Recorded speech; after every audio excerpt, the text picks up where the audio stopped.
Hello बच्चों, क्या हाल चाल? बढ़िया एकदम। तो बच्चों, बायोलॉजी वाला किस यूट्यूब चैनल पर मैं हूं जी, आप सभी लोगों का हार्दिक स्वागत करता हूं। तो बच्चों, आज जो अपना टॉपिक है वो 9th क्लास का एक बहुत ही इंपॉर्टेंट चैप्टर है जिसका नाम क्या है? The fundamental unit of life. क्या चैप्टर का नेम है? The fundamental unit of life. इसमें हम लोग कोशिका के बारे में देखेंगे, जिसे इंग्लिश में आप लोग क्या कह देते हो? सेल। सेल, वो वॉच वाले सेल की बात नहीं कर रहे हम, ठीक है? वॉच वाले सेल की बात नहीं कर रहे हम लोग, बात कर रहे हैं कोशिका की। ऐसे सेल जो आपकी बॉडी बनाते हैं, ठीक है? चलिए समझते हैं। सबसे पहले सेल की डेफिनेशन क्या हो जाती है? सेल की डेफिनेशन हो जाती है, a cell is the fundamental structure and functional unit of life. Cell क्या है? सेल क्या है? सेल है fundamental structure and the functional unit of life. नहीं आया समझ में? नहीं आया, कोई बात नहीं। नेक्स्ट पहले देखो, समझ में आएगा। एग्जाम्पल के थ्रू उसको समझते हैं। एग्जाम्पल के थ्रू कैसे समझोगे? सबसे पहले सेल जो होती है वो नॉर्मली आपको आंखों से नहीं दिखाई देगी। इसको देखने के लिए आपको माइक्रोस्कोप की जरूरत होती है, ठीक है? जैसे एक हाउस होता है वो कई छोटी छोटी ईंटों से मिलकर बना होता है, वैसे ही जो हमारी बॉडी होती है, जितने भी लिविंग और जितने भी आपके लिविंग ऑर्गन्स होते हैं, लिविंग ऑर्गन्स जितने भी होंगे आपके, वो सभी किससे मिलकर बने होते हैं? वो सभी सेल से मिलकर बने होते हैं। क्लियर एकदम? हाउस जैसे आपका किससे मिलके बना होता है? कई सारी ईंटों से मिलके बना होता है। हाउस किससे मिलके बना होता है? कई सारी ईंटों से मिलके बना होता है। वैसे ही जो लिविंग ऑर्गन्स होते हैं वो आपके किससे मिलके बने होते हैं? वो सभी आपके सेल से मिलके बने होते हैं। यहां तक क्लियर सभी को? तो वही आपकी डेफिनेशन कह रही है, a cell is the fundamental structural and the functional unit of life. कोशिका क्या है? हिंदी में समझे। कोशिका क्या है? कोशिका जीवन की संरचनात्मक और क्रियात्मक इकाई है। क्या है कोशिका? कोशिका जीवन की संरचनात्मक और क्रियात्मक इकाई है। कभी कभी बच्चों एग्जाम में क्वेश्चन पूछ लिया जाता है आपसे कि सेल को फंडामेंटल यूनिट ऑफ लाइफ क्यों कहते हैं? सेल को फंडामेंटल यूनिट ऑफ लाइफ क्यों कहते हैं? बताएगा कोई? अगर पता हो तो कमेंट कर देना, ठीक है? जिस चीज को पता हो पहले वीडियो को पुश कर देना और कमेंट में बताओ कि सेल को फंडामेंटल यूनिट ऑफ लाइफ क्यों कहते हैं। कर दिया कमेंट? चलो आगे देखो। फंडामेंटल यूनिट ऑफ लाइफ क्यों कहते हैं? क्यों कहते हैं? सर हमें नहीं है पता, आप ही बता दो। चलो हम ही बताते हैं। सेल को फंडामेंटल यूनिट ऑफ लाइफ इसलिए कहते हैं क्योंकि हमारी ह्यूमन बॉडी की जितनी भी क्रियाएं होती हैं वो आप सभी की किसमें संपन्न होती हैं? सेल में ही होती हैं। मतलब जो प्रोसेस चलता रहता है वो किसके द्वारा? सेल के द्वारा चलता रहता है। आप सांस ले रहे हो तो कौन सांस ले रहा है? सेल सांस ले रही है। आप उत्सर्जन कर रहे हो तो कौन कर रहा है? कौन कर रहा है? सेल कर रही है। आप ग्रो कर रहे हो तो कौन ग्रो कर रहा है? सेल ग्रो कर रही है। ठीक है, समझ में आया सभी को? तो कि वही इसमें दिया है आपका, a cell is the fundamental structure and functional unit of life. Cell क्या है? सेल फंडामेंटल स्ट्रक्चर है। फंडामेंटल स्ट्रक्चर का मतलब, जैसे हाउस का मैंने आपको एग्जांपल दे दिया। जैसे हाउस क्या करता है? हाउस हमारी सर बारिश होने लगती है, पानी बरसने लगता है तो हमारी पानी से रक्षा कर लेता है, ठीक है? और क्या होता है, आप अगल बगल के जो पशु घूमते रहते हैं उनसे रक्षा कर लेता है। और हाँ, सेल की बात की है तो एक फैक्ट और सुन लो आप लोग। ह्यूमन को जो है वो किसमें आपको रखा गया है? बायोलॉजी के अंदर ह्यूमन को किसमें रखा गया है बच्चों? बताएगा कोई? एनिमल्स में रखा गया है। किसमें? एनिमल्स में। बायोलॉजी में हम लोग जानवर हैं। ह्यूमन क्या है बायोलॉजी में? जानवर हैं। हम लोगों की गिनती जानवरों में की जाती है बायोलॉजी में, ठीक है? आप लोगों को पता होना चाहिए। सेल की डेफिनेशन क्लियर सभी को? सेल की डेफिनेशन क्लियर सभी को? चलिए नेक्स्ट टॉपिक की तरफ चलते हैं। अब आगे देखते हैं। एक बार फिर से रिपीट कर देते हैं, a cell is the fundamental structural and the functional unit of life. ठीक है, क्लियर? और नेक्स्ट क्या इसमें लिखा है? A cell is the basic building unit of living organism. क्या लिखा है? A cell is the basic building units of living organism. अब सर इसका क्या मतलब है? इसका क्या मतलब है? लिविंग ऑर्गेनिज्म इसका क्या मतलब है? मतलब जितनी भी चीजें जिनमें जान होती है, जितनी भी चीजें जिनमें जान होती है, मतलब जो ब्रीथिंग करते हैं, वो सभी किससे मिलके बने होते हैं? वो सभी सेल से मिलके बने होते हैं। दुनिया में जितनी भी चीजें जो लिविंग ऑर्गेनिज्म के अंतर्गत आती हैं, वो किससे मिलके बनी होती हैं? किससे मिलके बनी होती है बच्चों? सेल से मिलके बनी होती हैं। लेकिन सर हमने केमिस्ट्री के अंदर तो ये सब कुछ पढ़ा है कि जो दुनिया में जितनी भी चीजें हैं वो सभी एटम से मिलके बनी होती हैं। यही तो देखा है ना, केमिस्ट्री के अंदर क्या देखा है कि दुनिया में जितनी भी चीजें हैं सर वो सभी एटम से मिलके बनी होती हैं, एटम से मिलके बनी होती हैं। अच्छा सर, कहीं ऐसा तो नहीं है कि जितनी भी लिविंग ऑर्गेन्स में, मतलब जितनी भी लिविंग चीजें हैं वो सभी हमारी सेल से मिलके बनी होती हैं, और जितनी भी नॉन लिविंग है वो सब हमारी एटम से मिलके बनी होती हैं? अगर यही सोच रहे हो तो बिल्कुल गलत सोच रहे हो आप लोग।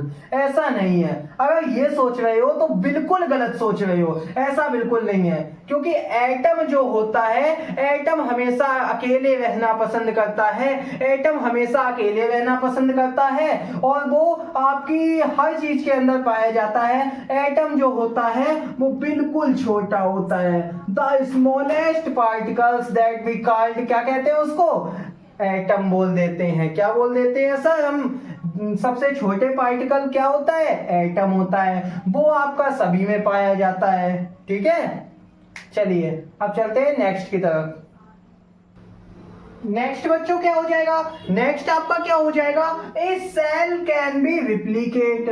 तो सेल जो क्या होती है वो, जैसे एग्जांपल देते हैं आप लोगों को, जैसे क्लास में क्या होता है, आपके ग्रुप में अगर कोई गंदा बच्चा आ जाए जो गाली वगैरह देता हो, तो वो क्या होता है, वो बच्चा क्या करता है, एक मछली जैसे पूरे तालाब को गंदा कर देती है। धीमे धीमे करके आप देखना कि वो सारा ग्रुप भी गाली देने लगेगा। यही तो होता है ना, अगर किसी ग्रुप में एक गंदा बच्चा आ जाए तो वो धीमे धीमे पूरे ग्रुप को ही खराब कर देता है कि नहीं कर देता है? तो वैसे ही यहाँ पे सेल करती है। सेल क्या करती है? सेल बहुत जल्दी से अपने क्लोन तैयार कर लेती है। सर क्लोन का क्या मतलब है? मतलब आपस में तो एक समान से ही दिखने लगते हैं। जो एक समान दिखे वही तो है क्लोन, जो एक समान दिखे वही तो क्लोन बोलते हैं ना हम लोग। तो सेल क्या करती है? बहुत सारे सेल मिले तो उसमें टिश्यू बन जाते हैं। सेल क्या करती है? अपने क्लोन बनाने लगती है, मतलब अपना डुप्लीकेट बनाने लगती है। ठीक है, तो सबसे पहले क्या देखेंगे हम लोग? बहुत सारे सेल बने,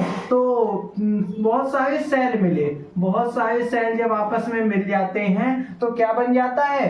टिश्यू बन जाता है। बहुत सारे टिश्यू जब आपस में मिल जाएंगे तो क्या बनेगा? ऑर्गन बन जाएगा। बहुत सारे ऑर्गन आपस में मिल जाएंगे तो क्या बनेगा?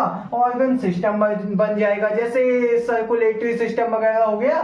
ठीक है, और जब बहुत सारे ऑर्गन सिस्टम मिल जाते हैं तो क्या बन जाता है? तो ऑर्गेनिज्म का निर्माण हो जाता है। क्लियर सभी को एकदम क्लियर? अगर कोई भी डाउट हो तो कमेंट सेक्शन में लिख देना, मैं उसमें रिप्लाई कर दूंगा। ठीक है, चलिए नेक्स्ट टॉपिक की तरफ देखते हैं। नेक्स्ट अपना क्या है? डिस्कवरी ऑफ सेल, यानी कि सेल की खोज किसने की और कैसे हुई। अब सेल की खोज किसने की थी? सेल की खोज की थी पहले रॉबर्ट नाम जो होता था ना, वो बहुत ही ज्यादा फेमस होता था। जैसे आजकल नाम नहीं चलने लगे, अंकित हो गया, रोहन हो गया, नैतिक हो गया, ये नाम काफी ज्यादा आज के टाइम पे फेमस है। पहले रॉबर्ट नाम जो था बहुत ही ज्यादा फेमस था। कोई भी साइंटिस्ट हुआ, कोई भी बंदा हुआ, अपना नाम रॉबर्ट रख लेता था। ठीक है, तो पहले रॉबर्ट नाम बहुत ही ज्यादा फेमस होता था। देखना अभी इसी में रॉबर्ट कितने सारे मिलते हैं। डिस्कवरी ऑफ सेल के बारे में हम लोग देख रहे हैं। ठीक है, तो डिस्कवरी ऑफ सेल क्या है, मतलब सेल की खोज किसने की, इसके बारे में हम लोग ये देखेंगे। ठीक है, सबसे पहले साइंटिस्ट का नेम आता है। ये क्या कर रहे थे? मॉर्निंग वॉक पे जा रहे थे, आराम से घूमते हुए जा रहे थे, और तभी इन्होंने सामने एक ट्री देख लिया। इन्होंने सामने एक ट्री देखा। क्या देखा इन्होंने? एक ट्री को देख लिया इन्होंने सामने। और ट्री की जो छालनी होती है, जो आगे से निकली होती है, यहाँ पे पेड़ से आप लोगों ने देखा होगा, उसी को छाल को जो था वो ये उठा के ले आए। कहाँ पे? उठा के ये अपनी लैब में ले आए। कौन ले आए? रॉबर्ट हुक ले आए। ठीक है, पूरी स्टोरी सुनना आप लोग पहले। ठीक है, रॉबर्ट हुक जो थे ये मॉर्निंग वॉक पे निकले हुए थे। ठीक है। मॉर्निंग वॉक पे निकलते हुए सामने इन्हें एक पेड़ दिखाई दिया, उसकी जो बाहरी छाल थी वो नीचे डली हुई थी, तो ये उसको उठा के ले आए, लैब, अपनी लैब में लेके आए। और इन्होंने जो पहली बार जब ये माइक्रोस्कोप से देखी थी, तो इसके बारे में एक इंटरेस्टिंग बात ये है कि इन्होंने वो माइक्रोस्कोप अपना खुद का बनाया था। ठीक है, वो माइक्रोस्कोप इन्होंने खुद बनाया था। किसने बनाया था? रॉबर्ट हुक ने बनाया था। किसने? रॉबर्ट हुक ने बनाया था। और इन्होंने सेल की खोज कब की थी? सेल की जो डिस्कवरी इन्होंने की थी वो इन्होंने की थी 1665 में। कब की थी? 1665 में। कब की थी? 1665 में। किसने? रॉबर्ट हुक ने की थी। इन्होंने जो अपने माइक्रोस्कोप में जो ये पेड़ की छाल के जो देखे थे ना, जो पेड़ की छाल देखी थी वो किस टाइप से दिखाई दे रही थी? वो बच्चों इस टाइप से दिखी थी, इस टाइप की ऐसी उसमें लाइनें गई थी, और छोटे छोटे कई तमाम बहुत सारे छोटे छोटे से उसमें घर टाइप के दिखाई दे रहे थे। ठीक है, माइक्रोस्कोप से देखने पे इस काफी छोटे थे। मैंने आपको एक एग्जांपल के तौर पे ये फिगर बना दिया है। ठीक है, काफी छोटे छोटे उसमें बिल्डिंग्स टाइप की, घर टाइप के दिखाई दे रहे थे, ये ब्लॉक टाइप के खाली डले हुए थे। ठीक है, इन्होंने किसमें देखा? पेड़ की बाहरी छाल में देखा।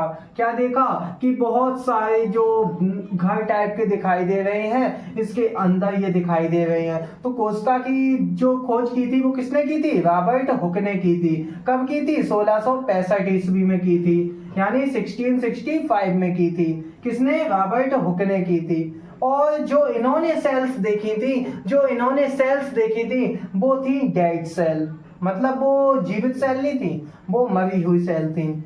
कैसी थी? मरी हुई सेल थी। और इनके बाद एक और साइंटिस्ट आते हैं, वो कौन है? एंटोनी बॉन और ल्यूबेन हॉक का नाम आता है। उसके बारे में हम लोग नेक्स्ट वीडियो में देखेंगे। अगर